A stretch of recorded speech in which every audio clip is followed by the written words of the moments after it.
جی السلام علیکم ناظرین، میں ہوں آپ کا میزبان عمر دراز صابری۔ آپ دیکھ رہے ہیں سٹی ون نیوز۔ خبر شامل کرتے ہیں بوانا کے علاقہ پل دلو والا سے، جہاں پر قائم private school Farhan public high school کے نام سے منسوب ہے، جہاں اس ادارہ کا ٹیچر محمد خان نامی نے 8ویں کلاس کے بچے ثقلین ظفر کو اتنی بے دردی سے اس پر تشدد کیا کہ بچے کے کان اور ہاتھ کی انگلی زخمی کر دی۔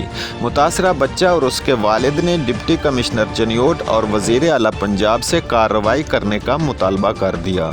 رپورٹ کر رہے ہیں اختر اسماعیل رجوکا، سٹی ون نیوز چنیوٹ۔